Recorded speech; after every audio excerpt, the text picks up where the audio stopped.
Welcome, and thank you for joining for another whiskey review. Today, we're going to take a look at the Campbeltown Loch. Blended malt Scotch whiskey, 47%. 100% Scotch whiskeys. Dustin, first thing I noticed on this bottle, my friend, says Springbank Distillery. You told me it has all five. All five. Of the Campbeltown distillates, which is Springbank, Hazelburn, Longrow, Glen Scotia, and the Glengyle. Yep. Dustin, I like all those. I do too. All of them impress me, my friend. Again, I've had mentioned comes in at 46% ABV. What else can you tell us about it, my friend? So this is the 2023 release, Mike. Yes. So they've done two blended malts, 22 and 23. Prior to that, they had an NAS like this one, a 21 and a 30-year-old, but those all used grain whiskey. Mm-hmm. So new series is kind of I guess you'd call it Springbank's new budget bottle. Yeah. Although here in the States, it's really not a budget bottle. It's $80. What is? Yeah, good call. But excited to try this. Everybody's been raving about it. I picked this up about a week ago. I could not smell pretty much anything at all, and I tried tasting it, and it tasted like whiskey. Yeah, Dustin's been sick, and I've been on vacation, so Yep. we've missed you guys. Hope you've missed us. So we're knocking out some reviews. Ooh, funky. Funky and young. Funky, young, and citrus. Well, funky, young, and we didn't mention the color, Mike, but that is definitely some decent amount of sherry cask being used, and it is definitely got like a funky sherry, lemon meringue, smoke. Long road dirt means Glen Scotia fruit. Plasticine, iodine, Meets Kilkerran disappointment. Meets Springbank's beauty. mint. I mean, All right, let's try to break this down. Here we I'm go. actually getting quite a bit of spice that reminds me a little bit of Glen Scotia with a pretty decent amount of peat, which makes me think either they used a lot of Longrow or, and here's what kind of makes me a little annoyed with this marketing. There is a peated and unpeated Glengyle. Which one? The Kilkerran, they have the heavily No, peated. I know, but which one are we getting here? I don't know, and that's where I'm struggling. Is I don't know where the peat's coming from. Did they get peated Glengyle? Did they get peated Glen Scotia? It's Longrow, man. Or is it just Longrow that they put a healthy wallop of like 4-year-old Longrow in here to just give us that peat base? This is Dirty Socks meets Lemons. It's dirty. It's smoky dirty. So dirty. The Glen Scotia fruits are fighting their way out. I can sense them. I can really pick up on that Glen Scotia spice, which is just kind of a weird, fruity, funky spice that comes through. There's a lot of Glen Scotia in here. Yeah, it's a bright spice. It's got to be a lot of Glen Scotia in here. Brine and salt. I just got the sugar cookie from Springbank right there. Sugar cookie, right? Dense dough. This is definitely a whiskey where all the elements are fighting each other a little bit. This is WWF Royal Rumble, 20 wrestlers in the ring. I have no idea what's going on. We need to record this on the VHS recorder and rewind it and pause it. When you pause it, there's a line through it. It wasn't ideal. But I have no idea. There's so many things going on right now. Mike, even when he thinks back while drinking whiskey, he's still got a VHS player, and it's still failing on him. Yeah, still skip. The wheel went bad. It's tearing up the tape. Oh, God. Oh, wow. There is so much here. All right. The sad thing is I just heard that sound when you said that. Oh, yeah.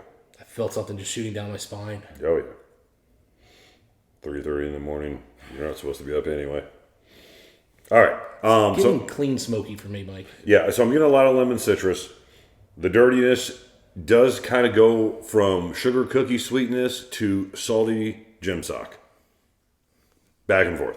And it's just whether or not you're picking up salt or you're picking up the sugar in it, which is weird. I usually don't get both in the same whiskey. Yeah, I'm getting a little bit of a red note, up front every now and then. It's not every time. I'm assuming that's the sherry.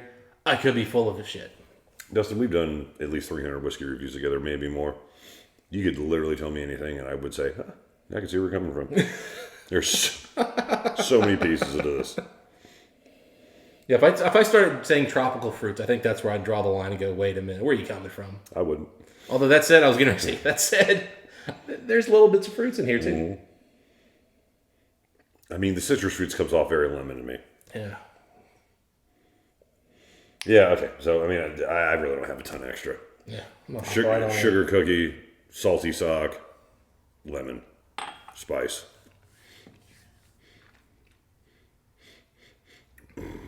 Wow. It's just the only way I can sell Kilkerran these days. I dump it in here and put a little Glen Scotia and long row on top of it. You know, you said that, and what I'm tasting here, that sounds exactly like what I'm getting here. 'Cause oh no, the finish is now giving me a nice little springbank note. Up front, it is that aggressive, kind of heavy barley, youthful Kilkerran note that I don't love, but I don't hate. It's then got a really smoky, dirty note coming through that I am assuming is long row, and then it has just sort of peppered everywhere in here. It's just Glen Scotia spices. There's none of the distinct notes of the malt itself, but just that spice character. And then at the very finish, I did get that sugar cookie, slight hint of lactose, subtle kind of puff of smoke that's a little bit cleaner from the springbank. I have no idea what Hazelburn is even doing in here. It's really not meant to be sitting next to these other guys. It's kind of... that's not Hazelburn's place. But yeah... If there's Hazelburn here, I'm not tasting it. Right. Again, how would you? I'm tasting funky Oloroso sherry cask matured Kilkerran, along with some Glen Scotia citrus fruits, lemon lime. Make your choice. A little bit of salt, a little bit of brine. The only thing Springbank I'm getting here is it says it on the bottle. I'm getting no Springbank in this on the palate whatsoever. Oh, I got it on the very finish. No Hazelburn, no Springbank. Kind of as you're breathing in, that's when I picked up a little bit of Springbank's finish on the back end. Yeah, you're getting funky long row and funky Kilkerran with a tad bit of fruitiness from the Glen Scotia, in my opinion. Yeah, no, that's the dominant 95% of the palate for sure. The sherry's not even as noticeable as I was expecting, given the color. It is not. It's really not adding a whole lot here. Although, I've noticed that... These are aggressive distilleries, though. Glen Scotia can be pretty dark, even when they're using just bourbon casks. So, it wouldn't shock me here if... I gotta say, it comes off higher than 46%. Yeah, again, these are assertive, aggressive whiskeys. They're young. I mean, this is definitely not old whiskey. Well, the water definitely, as you always expect, brought a little more fruit. I'm putting more water in. I know I was kind of soft because it's 46%, but... It's some aggressive whiskey. I need things to change here. I mean, just... Yeah, leave the water here. I might add some more myself. I'm just going straight in to give it a taste, see what's going on. See what you're nosing. I'm nosing more salt and more citrus spice. The funkiness has come down a little bit, which just usually happens when I take long rows. The funkiness comes down. There's a lot of Kilkerran and a lot of Glen Scotia. Finish is getting a lot more long row like with water. I don't know if they even walked into the Springbank distillery for any of this besides the bottle. Well, again, long row. I don't know if it's long row or if it's just funky peated Kilkerran. No, there's this long row for sure. 'Cause long row is much more of that like gasoline sootiness. That's definitely coming through here. You're right, there is sootiness to this. Twinge of Flint. There's definitely some Flint here. But Bright fruits are coming through a little bit more. Yeah. I mean, when the wood smoke kind of intermingles with the lemons and the limes, it's a nice moment. A little more water. And a funky rest of the moment.